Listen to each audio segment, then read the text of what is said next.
I always hated winter nights at St. Mary's Hospital. It wasn't just the cold, though the wind outside cut like knives through the cracks in the century-old windows. It wasn't just the silence, though at 2:30 in the morning, silence pressed against the walls like a weight, broken only by the faint tick of the grandfather clock in the lobby. It was the feeling that this place had lived longer than me, longer than any of us, and remembered things we weren't supposed to know. The weather outside didn't help. A storm had rolled in just after midnight, steady rain clattering against the glass, fog swallowing the parking lot until even the nearest lamp post was nothing but a dim yellow blur. The heating system wheezed like a dying animal, filling the corridors with lukewarm drafts that seemed colder than the air outside. I walked my usual rounds through the east wing, my footsteps echoing too loud on the cracked tiles. The fluorescent bulbs above me flickered, some buzzing with a constant electric hum, others dimmed to a sickly orange glow. The smell of disinfectant was thick, but beneath it lingered something damp and earthy, like the hospital's bones were rotting from the inside. Most nights I told myself I liked the quiet. No patients wandering, no phones ringing, no chaos. Just me, the hum of machines, and the old walls breathing. But every nurse, every orderly, every doctor who'd ever worked nights here knew the same truth: the quiet wasn't peace. It was warning. We had rules, whispered down from one generation of staff to the next. Not written in the manuals, not printed in orientation packets, these were survival rules. You learned them if you wanted to last here. I knew them by heart. Rule 1, never open room 9. Rule 2, if you hear footsteps behind you, don't turn around. Rule 3, when you pass the children's ward, never look through the glass after midnight. Rule 4, if you smell burning flesh, leave the wing immediately. Rule 5, when dawn comes, don't speak to anyone until you're outside the building. We never talked about them in daylight. People pretended they were nothing more than ghost stories, staff hazing for new hires. But I'd seen too many people quit after their first night. I'd seen the ones who didn't quit, too, the ones who stayed, their eyes hollowed out, their voices quieter than before. And of all the rules, room 9 was the one you didn't test. That room sat at the end of a narrow corridor in the east wing, its door older than the rest, painted over a dozen times, the number 9 stenciled in faded black. No patients were ever assigned there. No staff ever entered. The door stayed locked, and that was the end of it. But sometimes the alarms went off. The monitors in the nurses' station would light up red, shrieking with noise, as if a patient's heart had stopped. A patient who didn't exist. The older nurses would silence the alarm, shake their heads, and mutter, "Not our business." That was the rule. When room 9 called for help, you didn't answer. That night, with the rain beating against the windows and the fog curling through the security lights outside, I felt the weight of the rules heavier than usual. The hospital seemed emptier than ever, every corridor stretching too long, every shadow sitting too still. I sat at the nurses' station, the clock ticking past 2:47 a.m., sipping coffee gone cold hours ago. The heating rattled in the vents. Somewhere deep in the walls, water dripped in a slow, steady rhythm. And then I heard it. The alarm. Shrill. Unmistakable. Coming from the panel directly above me. Room 9. The red light blinked furiously, the beeping sharp enough to cut through the silence. My stomach turned to ice. Rule 1. Never open room 9. I stared at the door at the end of the corridor, its shadow flickering in the dying light overhead. And in that moment, I already knew, tonight, I was going to break the rule. The alarm wouldn't stop. I sat frozen at the nurses' station, staring at the red light blinking over and over again. Every instinct told me to silence it and look away, like we always did. But the sound was different this time. Louder. Angrier. Almost like it was aimed at me, calling me specifically. The hall stretched out before me, dim and endless, the flickering fluorescent bulbs sputtering in protest. At the very end, room 9 waited, its door blackened by shadow. Rule 1 whispered in my head, never open room 9. But rules were meant to be broken, or at least, that's what I told myself. My hands were trembling as I grabbed the keys, the old brass ones we kept for emergency use. I told myself I was doing the right thing. I told myself if a patient was actually in there, I'd be the one responsible for saving them. The closer I walked, the colder the air became. The draft pushed against me, thick and unnatural, as if the corridor itself didn't want me to reach the door. My footsteps echoed too loudly, bouncing off the walls in a way that made it sound like someone was walking beside me. When I finally reached room 9, I paused. The door was old, older than the rest, its surface covered in layers of paint so thick they bubbled in places. The number 9 was faint, almost erased by time. The handle was cold enough to sting when my fingers touched it. The alarm was louder here, screaming through the door. And beneath the alarm, I swore I heard something else, a slow, heavy breathing. I slid the key into the lock. It turned easier than I expected. Too easy, as if the door had been waiting. With a trembling breath, I pushed it open.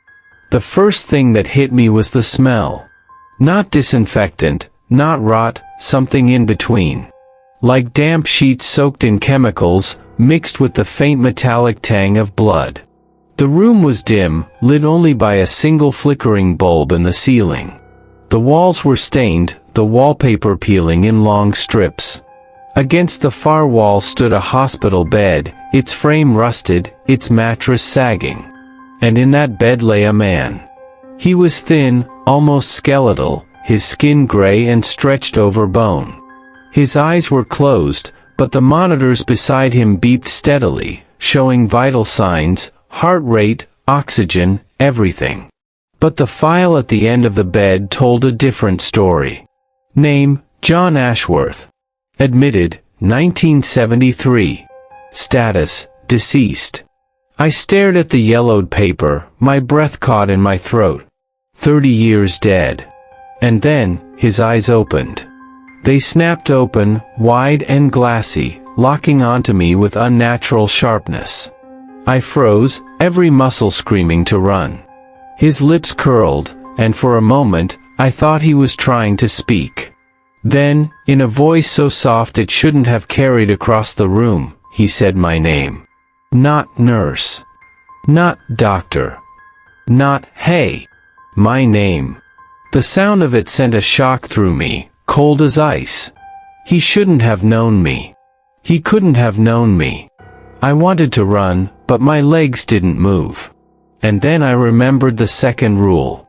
Rule 2, if the patient speaks your name, don't answer. I bit my tongue, swallowing the urge to ask how he knew me. My hands shook at my sides, nails digging into my palms. His eyes didn't blink.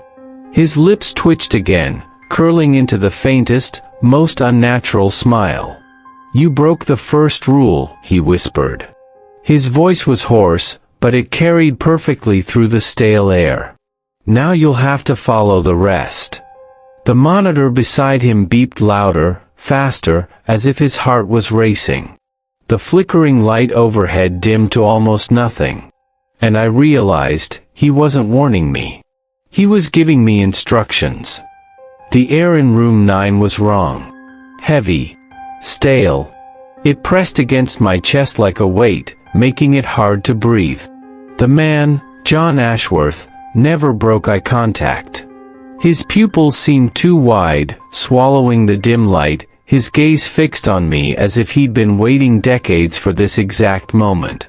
You broke the first rule, he whispered again, his voice cracked but sharp enough to cut. Never open room 9. The monitor beside him beeped in frantic rhythm, the green line spiking and dipping like a heartbeat on the edge of collapse. But it wasn't random, The beeps had rhythm, like a code. I stood frozen, listening as they spelled out something almost like words. Stay. Stay. Stay. I gripped the file tighter, my knuckles white. What do you want? I asked before I could stop myself. His smile widened. His teeth were gray, cracked like old stones.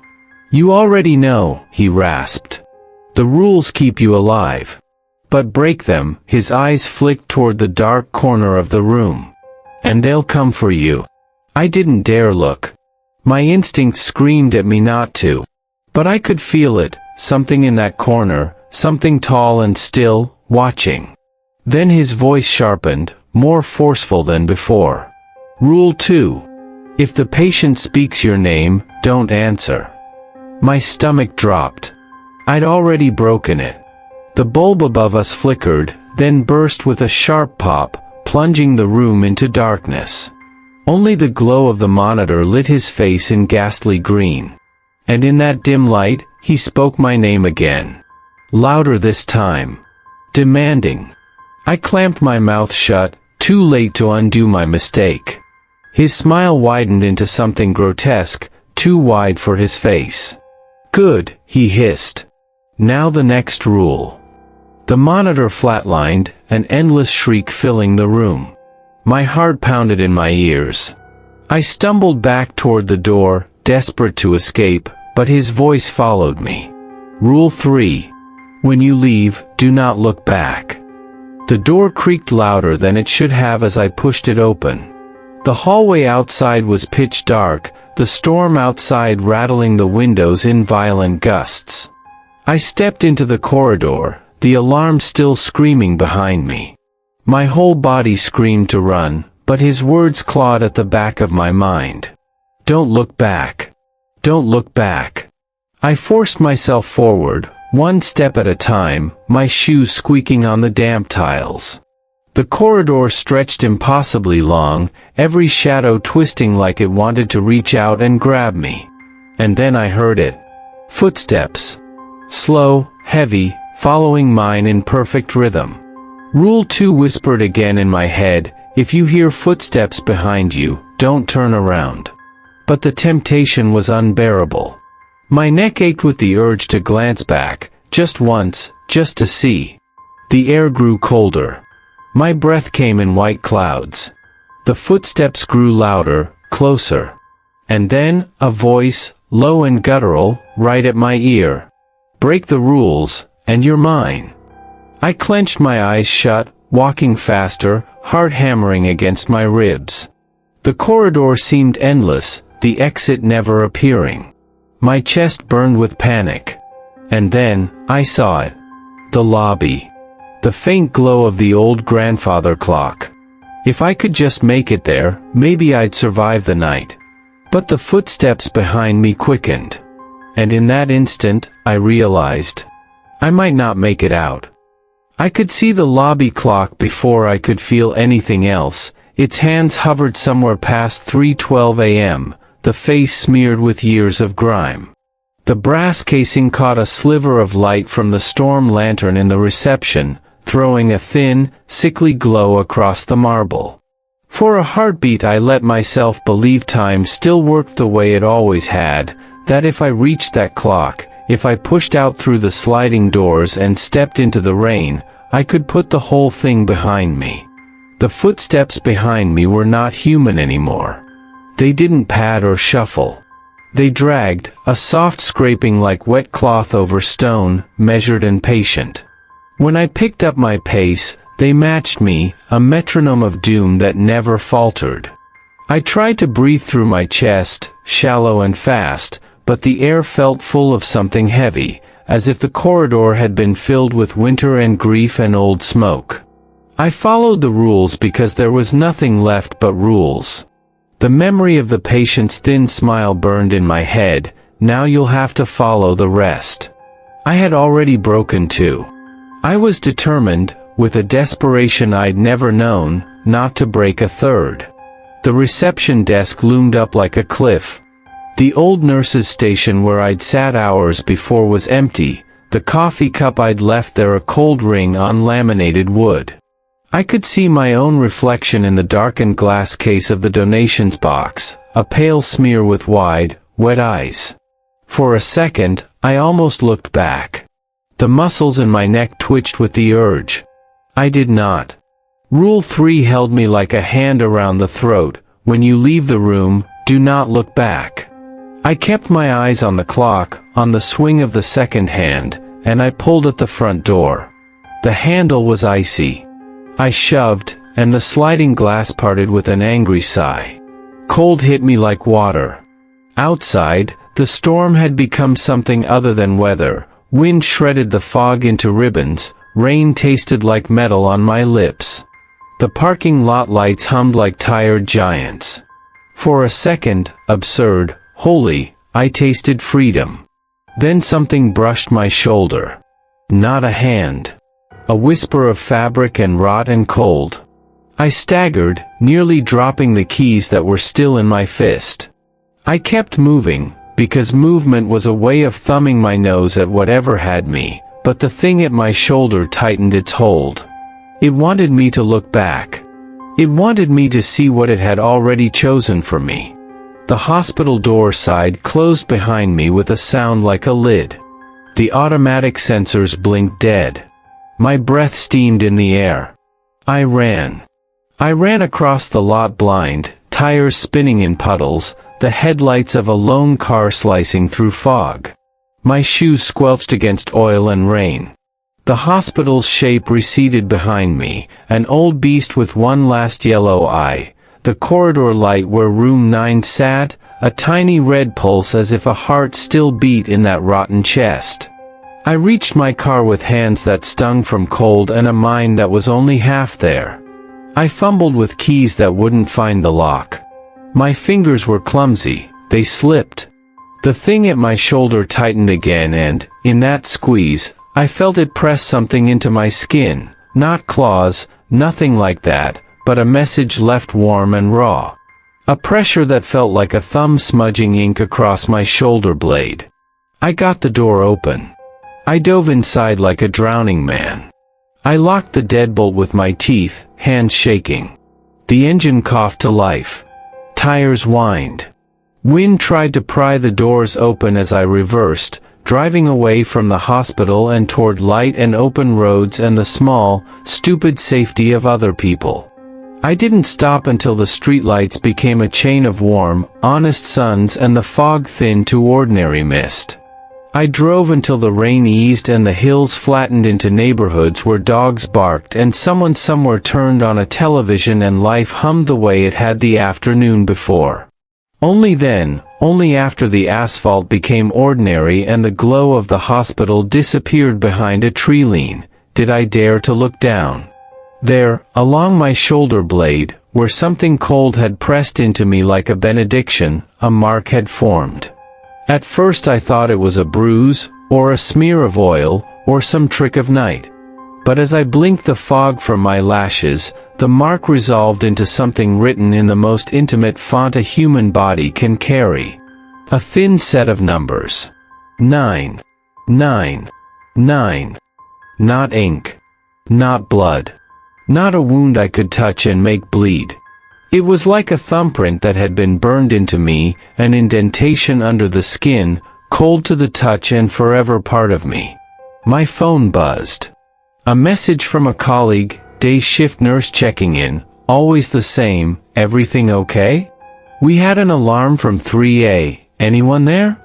I typed back with hands that were oddly steady, because the rules sat now in my bones and I could not undo what had been done, all clear. Night was quiet. Go home and sleep. The morning came like a lie. Dawn leaked into the sky in gray, shamefully ordinary. I passed other people on the street on my way home, bakers opening their shops, a woman with a child whose laughter sounded like an accusation. They had no idea what had watched them sleep. For the next week I told myself I had escaped.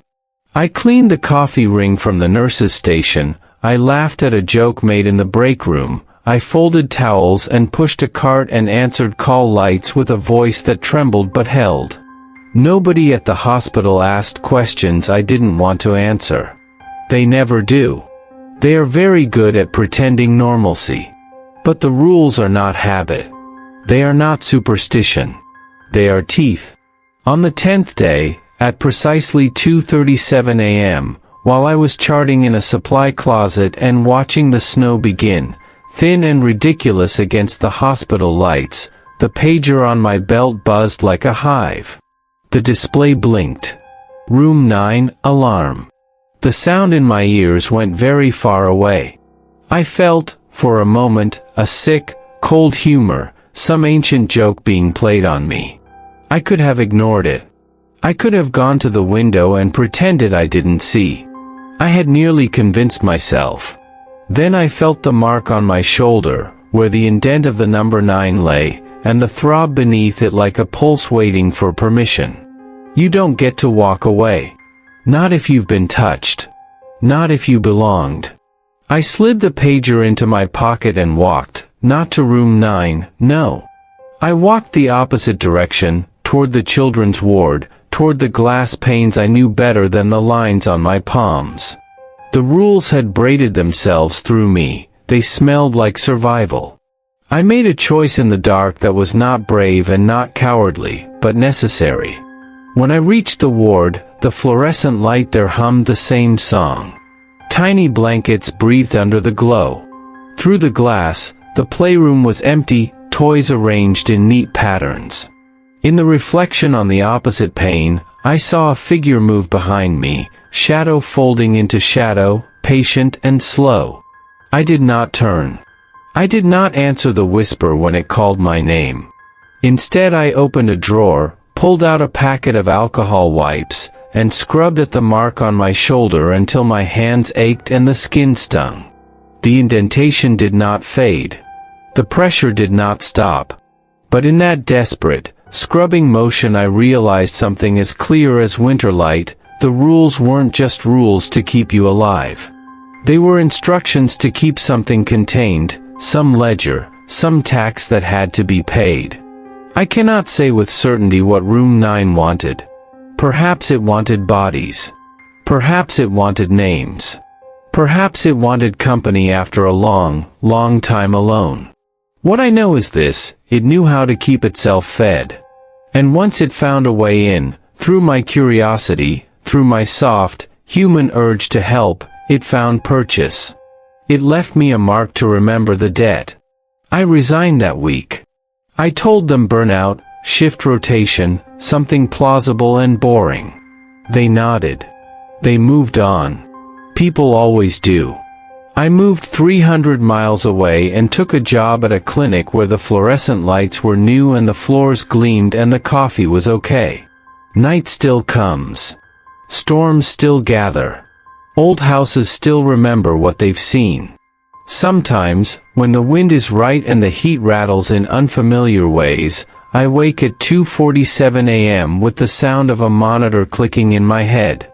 I run my hand over my shoulder and feel nothing more than skin and the faint indentation beneath it, as real as a coin pressed into clay. Once or twice, more than once, less than I'd like to admit, I think I see him in the reflected glass of a shop front. Thin, gray, smiling. Waiting. He mouths something and I pretend not to understand. There are nights I am sure I have not yet paid the full price. There are nights I think the mark will itch and burn until it is not my skin anymore, but something else's. There are nights I dream of walking corridors in a hospital that remembers faces like a ledger, that calls names into the dark and waits for the trembling answer. If you ever work the night shift in an old building, if you ever hear the faintest alarm pierce the quiet, remember one small mercy I learned too late: rules are there because something is trying to get out. If you ever find a door with the number 9, leave it closed. Walk the other way. Keep your mouth shut. Don't answer when a voice says your name. And if, by some mischance, you break the first rule, if curiosity or compassion or pride draws you to the door, then remember the last thing the patient told me as I left the room. Now you'll have to follow the rest. I have been following them ever since.